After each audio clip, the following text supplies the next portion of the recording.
L'entrée en liste de Marine Le Pen dans la course présidentielle a complètement bouleversé la campagne électorale en France.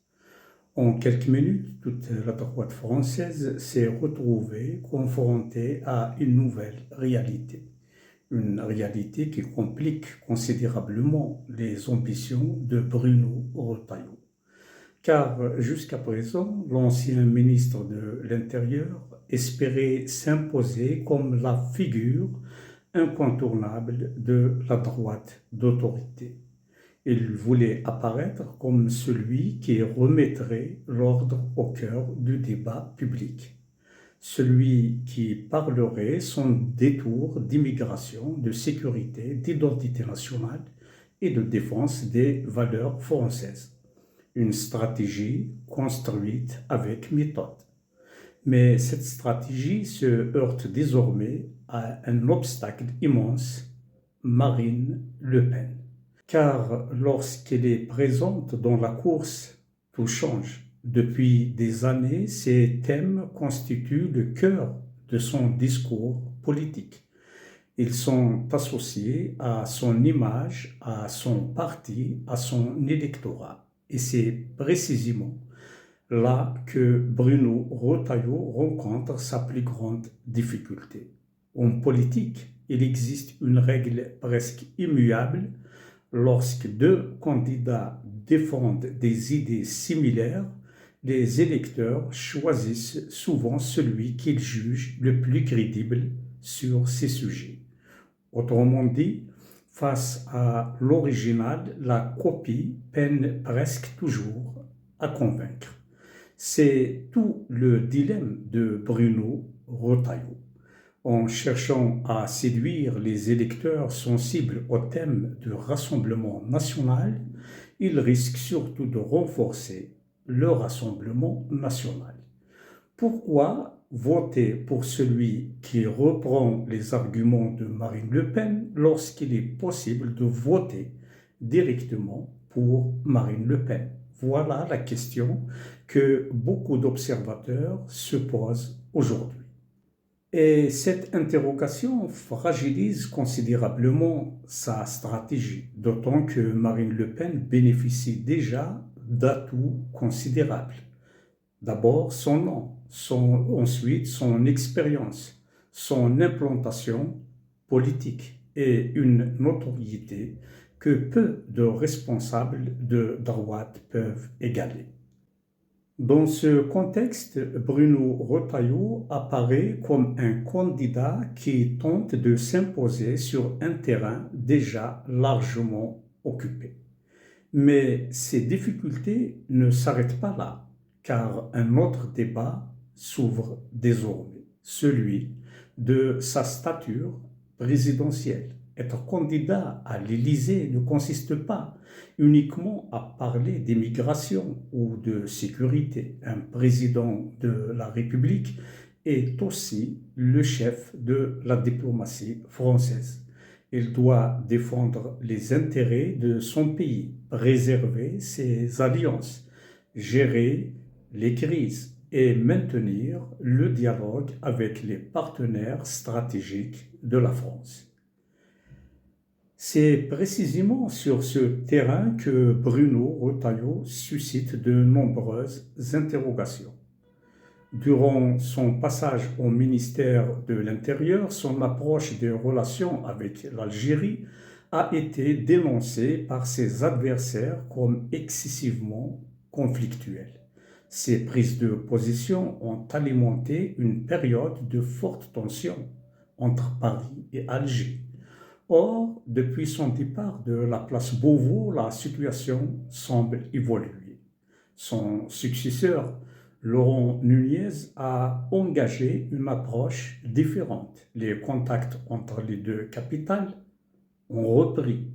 Le dialogue politique a été relancé. Laurent Nunez s'est rendu à Alger. Quelques semaines plus tard, son homologue algérien Saïd Saïoud a effectué une visite officielle en France. Autant de signaux qui traduisent une volonté de rétablir une coopération devenu indispensable, car l'Algérie n'est pas un partenaire ordinaire, c'est un acteur stratégique pour la France, sur le plan énergétique, sur le plan économique, sur les questions migratoires, dans la lutte contre le terrorisme, dans la stabilité régionale. Autant de dossiers qui imposent une relation de travail permanente, quelles que soient les divergences politiques. Et c'est là que certains observateurs voient la principale faiblesse de Bruno Retailleau. Selon eux, sa vision des relations internationales apparaît particulièrement limitée. Ils estiment qu'il privilégie trop souvent la confrontation politique au détriment de la recherche d'équilibre diplomatique. Or, un président ne gouverne pas seulement avec des slogans, il gouverne aussi avec des partenaires et parfois avec des États dont il conteste pourtant les choix. La diplomatie exige autre chose, du sang-froid, du pragmatisme, de la constance et surtout une capacité à défendre les intérêts de la France sans transformer chaque désaccord en affrontement politique ou diplomatique. Cette question a d'ailleurs ressurgi dès son premier grand meeting de campagne. La présence de l'écrivain Boualem Sansal parmi les invités les plus mis en avant a été interprétée par plusieurs observateurs comme un signal politique adressé aux autorités algériennes. Ces détracteurs estiment que ces choix intervenaient précisément au moment où Paris et Alger semblaient amorcer une phase de détente. Ils y voient une stratégie de provocation susceptible de compliquer un rapprochement diplomatique renaissant. Ces soutiens contestent évidemment cette lecture et présentent cette invitation comme un geste de solidarité envers un écrivain qu'ils défendent. Mais le débat dépasse désormais la seule personnalité de Boualem Sansal. Il pose une question beaucoup plus large. Quelle conception Bruno Retailleau se fait-il de l'exercice du pouvoir présidentiel? Un chef de l'État peut-il durablement fonder sa politique étrangère sur la confrontation?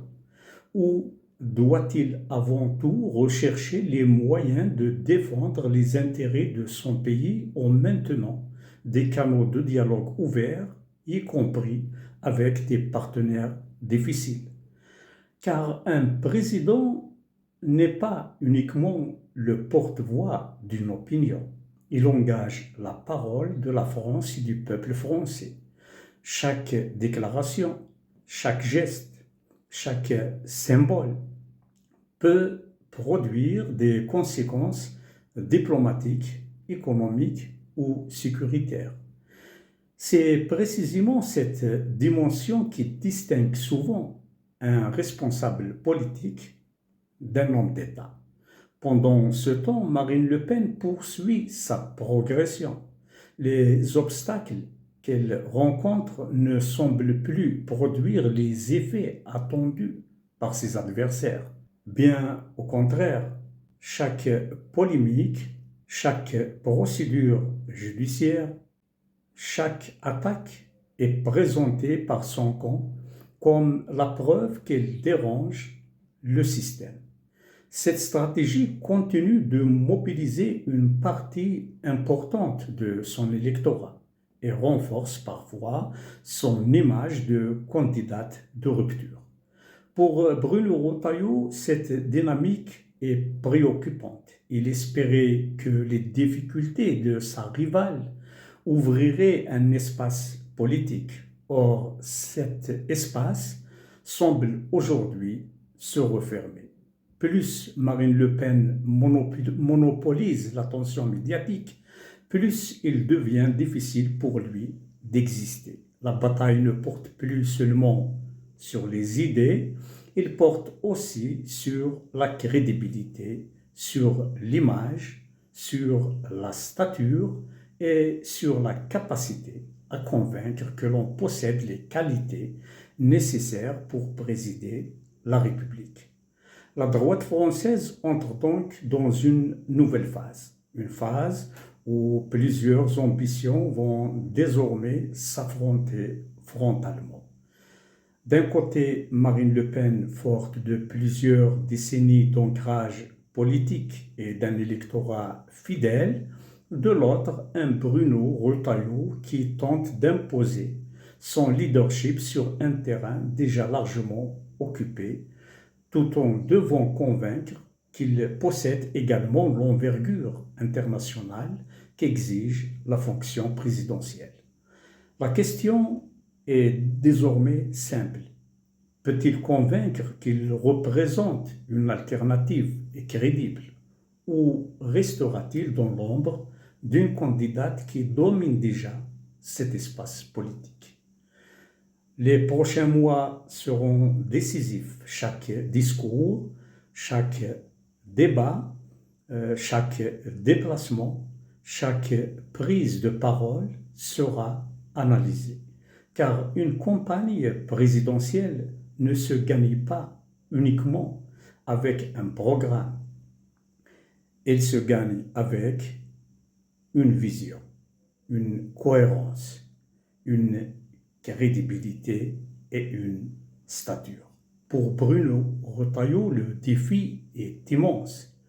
Il lui faudra convaincre qu'il n'est pas seulement le candidat de la fermeté, mais aussi celui de la responsabilité, celui capable de défendre les intérêts de la France sans sacrifier les exigences de la diplomatie. Car c'est souvent là que se joue la différence entre un candidat et un président.